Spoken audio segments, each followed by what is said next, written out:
మృత్యుంజోగింద్ర బ్రహ్మరంధ్రే సకల గుణమయం శ్రీ హరేంద్రేణ సంగం గం గం గం గం గణేశం గజముఖముక్తో వ్యాపకం చింతయంతి.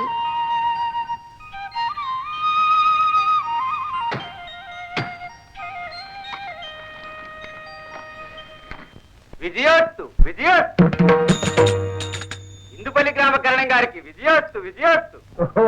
ఒకటి వేసగలనా? ఇప్పుడు వచ్చారా మీరు ఈ ఊరు? ఇప్పుడే వచ్చామండి. వచ్చి తమ దర్శనం చేసుకుని మా ఆట చూపించి వెళదామని. ఓహో అట్లాగా, అయితే కానివ్వండి. ఆపండి, మీకేమైనా బుద్ధి ఉందా లేదా? ఏమ్మా ఏం ఉపచారం చేశావు? ఈ ఊరు పేరేమిటి? ఇందుపల్లి. నా పేరేమిటి? భద్రమ్మ గారు. ఈ ఊరు ఎన్ని సంవత్సరాల నుంచి వస్తున్నారు? 15 సంవత్సరాల నుంచి. 15 సంవత్సరాల నుంచి ఊరు వస్తున్నారు కదా. మొదటి ఆట ఎవరింటి దగ్గర కట్టాలి అని మర్చిపోయారా? ఏదో కరణం గారు ఊరికి పెద్దవారు కనుక. ఏడ్చారు. ఎవరైనా ఈ పాండ్యం జమీందారులు ఆడపడుచు భద్రమ్మ తర్వాతే. రోజులు మారిపోయాయి భద్రమ్మ, స్తోమత తెలిసి తల వంచాలి. అయితే ఇంకే ఆ పని నువ్వే చెయ్యి. అంత కర్మ నాకేం పట్టలేదు. ఇదిగో భాగవతులు, మా ఇంటి ముందు ఆట కడితే 4 కుంచాలు బియ్యం ఇస్తాను. ఇదిగో భాగవతులు, మా ఇంటి ముందు ఆట కడితే 6 కుంచాలు ఇస్తాను. 8 కుంచాలు. 10 కుంచాలు. 10 కుంచాలా? భాగవతులు అట్టయితే అక్కడే ఆట కట్టండి, నేను ఇక్కడే ఉండి చూస్తాను మా ఇంటికి ఎదురుగా.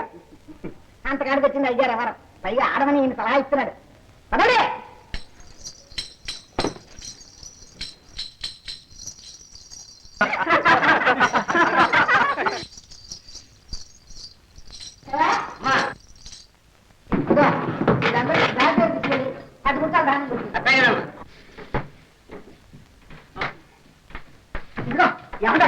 మీ దగ్గర డబ్బు ఎంత ఇవ్వండి. ఇప్పుడు డబ్బు ఎందుకే నీకు? అదేమిటండి సిలిండర్ తోడుతారు? వాళ్ళు అప్పుడు ఉన్నారుగా. ఎడ్ల జతమ్మిన డబ్బే ఇది, ఇప్పుడే చేతికి వచ్చింది. ఏమో వాళ్ళ కోసం వచ్చిందేమో, ఇవ్వండి. మిడి గుట్లేసి చూడడం ఇమ్మంటుంటే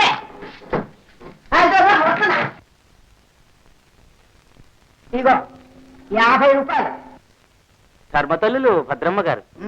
ఇదిగో ఇక మీద ప్రతి సంవత్సరం మొట్టమొదటి మీ ఆట మా ఇంటి ముందే జరగాలి. అలాగేనమ్మా గారు. ఏందండి మిగిలిన డబ్బు 200 నేను తీసుకున్నాను. ఏమిటి అలా చూస్తారు? 100 నా ఖర్చుకి, 100 ఇంటి ఖర్చుకుని అందరూ తినొద్దాను. వడ్డీలు కట్టడం కోసం ఎడ్ల జత సొమ్మేది, దారి పోయాళ్ళకి దానం చేస్తావా? చూడండి, మన దగ్గర డబ్బుండి దానం చేయాలనుకున్నాడు వాళ్ళు వస్తారా చెప్పండి? నేను పాండ్యం జమీందారుల మనవరాలనండి. అడిగిన వాళ్ళకి లేదండమ్మా ఇంట వంట అలవాట్లేదు. మీ గొప్పతనాలు ఇప్పుడు కాదే, చిప్ప చేత పట్టుకుని అడుక్కు తినేటప్పుడు తెలుస్తుంది. అంత కర్మమే వచ్చిందండి. అయినా ఇలాంటి అల్పబుద్ధులు స్వల్పబుద్ధులు మా ఇంట వంటాలేవు. మాది బెల్ల వండిన పొయ్యి లాంటి వంశం అండి. అనుకుంటున్నారు ఏమిటోదని.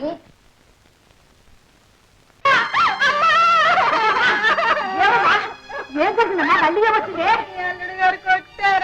అడిగి మాయలోకి వచ్చింది అక్కడ పొద్దునే. ఏం జరిగింది? మీ అల్లుడు గారు జున్ను కావాలంట. కళ్ళు రాగొట్టండి. నాయనా, పొద్దున్నే జున్ను ఎక్కడి నుంచి వస్తుంది చెప్పు. నిన్న రాత్రి చెప్పుంటే ఆ వెంకయ్య గారిని ఏ పక్క ఊరికైనా పంపించి తెప్పించి ఉండేదాన్ని. అయితే లేదా?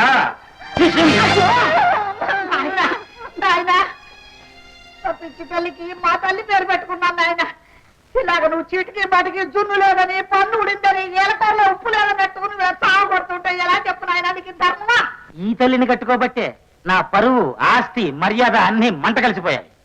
రంగస్థలం మీద దుర్యోధన, కుంభకర్ణ, కీచక, రావణ, రామ, సైనిక, కృష్ణ పాత్రల్ని ధరించిన నేను, మెడ్రాస్ పాండీ బజార్లో ఉండాల్సిన నేను ఇప్పుడు ఈ కొంపలో పడున్నాను. ఏమైనా సరే నాకు జున్ను కావాల్సిందే. ఎక్కడ నాకు డెలివరీ అయిన గేది ఉందేమో వెతకండి. ఇప్పుడు ఎక్కడ దొరుకుతాయి చెప్పు నాయన? అయితే 500 ఇచ్చుకోండి. అలా అన్నావు బాగుంది. సావిట్లో మీ మామగారు ఉన్నారు, అడిగి తీసుకోనాయన. మరి ఆ మాట ముందే చెప్పచ్చుగా. వింటున్నావుగా భాగవతం? తెల్లదానికి వాళ్ళ అమ్మ పేరు పెట్టుకుందిట, దాన్ని చూడండి ఇది బతకలేదుట. అందుకని నాటకాలను తెచ్చి ఇల్లరిక ఉంచుకుంది. పేరుకి ఇల్లరిక పల్లుడే. ఇంట్లో పట్టుమని 10 నిమిషాలు ఉండడు. ఇదిగో పెళ్ళాన్ని కొట్టడానికి నా దగ్గర డబ్బెట్టుకోవడానికి మటుకు వచ్చాడు. హలో మామగారు. అల్లుడు గారు అర్థమైంది ఆయన. 500గా ఇస్తా. Very good. ఎంతసేపు లెక్క పెట్టినా ఖచ్చితంగా 500 ఉంటాయండి. మామగారు, ఒకటి మాత్రం నిజం, మీరు నిజంగా స్టేట్ బ్యాంక్. రోజు 500 పెట్టుకెళ్ళి ఏం చేస్తాడు వీడు? అల్లుడు గారు ఉద్యోగంగా కృష్ణుడు వేసేటప్పుడు పక్కన నవనీతమని ఏది ఆ సత్యభామ వేసేదా ఏమిట్రా ఇంకా వేస్తూనే ఉంది. ఆ నాటకం పూర్తి కాదు, నా డబ్బు నాకు దక్కదు. డాడీ ఉత్తర 2వ రత్నం ఓ 60 ఇలా ఇవ్వు. 60 రూపీస్ ఎందుకురా? ఎందుకు అమ్మా? నాన్నని డబ్బు అడిగితే ఎందుకు అని అంటున్నారే? ఇదిగా అసహ్యంగా అడుపు తిని వాళ్ళ పైసకి రూపాయికి ఆరాధించండి. మా తాత ఊ అంటే వరహామహాలు కొట్టేవాడు, ఆ అంటే వరహామహాలు కొట్టేవాడు. గుప్పిళ్ళు కొద్ది వరహాలు దానం చేసి. మీ తాత చేసిన మహాపాపం ఒకటేనే మీ అమ్మని కంటాం. ఏ మా అమ్మాయి చూసింది? నిన్ను అన్నదిగా నా ప్రాణానికి. రోజు ఆవిడ పేరు చెప్పి దండం పెట్టుకొని పుణ్యమేనా వస్తుంది. అయినా సంవత్సరం మధ్యలో 60 ఎందుకురా భయ నీకు? అదంతా మీకు చెప్పిన అర్థం కాదు మాస్టారు. మీకు అసలు ఎలిమెంటరీ చదువు కదా, బోర్డుని ప్రాక్టికల్స్ క్యాలిబర్స్ అని అవన్నీ నువ్వు చెప్పావు నాకే అర్థం కావట్లేదు, వాడికే వర్షం అయిపోతాయిరా. అయినా అక్కడ క్లాసులోనూ పెద్ద పెద్దగా చెప్పారు, ఇక్కడ ఎంత గొంతు నెప్పడుతుంది నాన్న. ఇద్దా ఏమండే చిల్లర లేదా? చిల్లర ఎక్కడుందా? అయితే 100 ఇవ్వండి. వంద ఎక్కడితే నా బొంద ఉన్నదంతా అల్లుడు ఉడుచుకుపోయాడు. ముందు ఏదైనా చిల్లర ఉందో చూస్తాను. ఎక్కడ పోతుంది చిల్లర బుద్ధి? Thank you daddy. అమ్మా వస్తాను. మంచిది నాన్న, పెద్ద పెద్ద ఇంగ్లీష్ పుస్తకాలు జాగ్రత్తగా చదువుకో. ఒరే పెద్ద కొడుకు ఓపీ కనపడి వాడికి ఏం చదివింపులు లేవేమిటి? ఈ ఇంట్లో డబ్బు ఇవ్వలేని వాడికి ఒక్కడిగా, కాకపోతే కొంటెతను. చదువు అబ్బుంటే అది కూడా ఉండేది కాదేమో. ఇలాగే సాగిస్తూ ఉంటే నీ సంసారం బాగుపడేది ఎప్పుడు? వీడికి బుద్ధి వచ్చేది ఎప్పుడు? ముందు నాకు బుద్ధి వస్తే వీళ్ళకి దానంతట అదే వస్తుంది.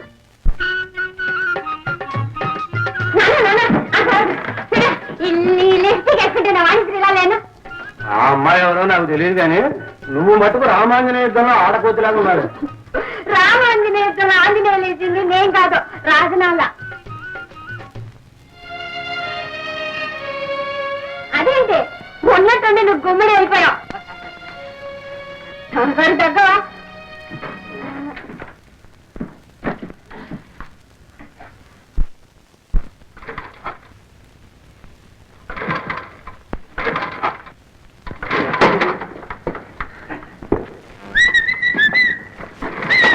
ఎంతో తమ్ముడు మాట్లాడలేదా? మాట్లాడలేదురా డబ్బులు ఎందుకు వస్తాను? స్టార్ట్ అయిద్దంటావా? అప్పు కూడా వస్తుంది చూడు. ఎవరు నువ్వు చేస్తే చూడరా ఇప్పుడు కొట్టు.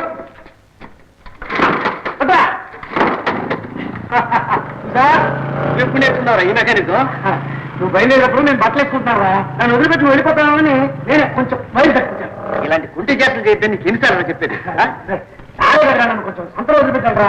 సంత లేదు గింత లేదు, నా కాలేజీ టైం అయింది. నువ్వు చిన్నగా నచ్చాడు, కొద్దిగా టైం సెన్స్ మరి.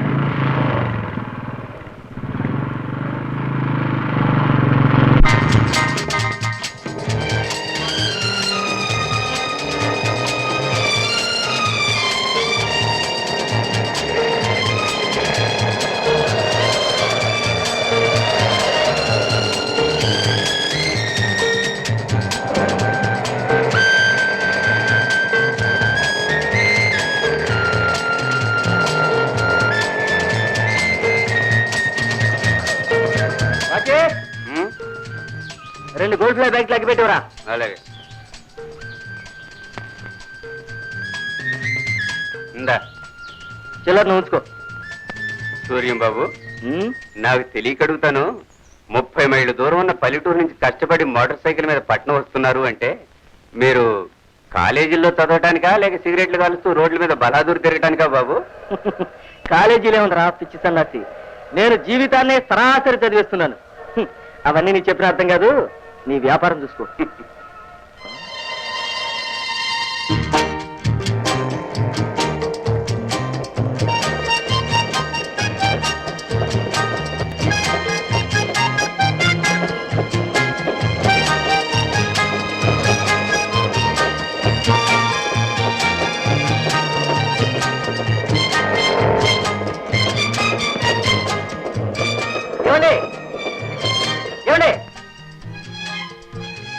ఎవరండి మీరు? నా పేరు సూర్యం అండి. మీ పేరు పద్మ కదా? నో. ఐఎమ్ సారీ, మీ పేరు పద్మ అనుకున్నానండి. ఇందాక ఈ పుస్తకం నాకు అక్కడ దొరికింది, పైన పేరు పద్మ అని ఉంటేను మీదే ఉంటుంది అనుకున్నాను. మీదైంటే ఎంత బాగుండేదండి. ఎందుకండి? ఎందుకంటారేమిటండి, ఈ పుస్తకం మీదై ఉంటే మిమ్మల్ని కలుసుకునే అదృష్టం, మిమ్మల్ని చూసే అదృష్టం, మీతో మాట్లాడే అదృష్టం. మీరు ఎంత అందంగా నవ్వుతారండి. మీరు అలా నవ్వుతూ ఉంటే పగలు రాత్రి అయినట్లు ఆకాశం అంతా వెన్నెలైనట్లు ఉంటుందనుకోండి. ఇదండి మీ మీదట్టు, కావాలంటే దీని మీద కూడా ఒట్టు. ఏమిటండి చూడండి.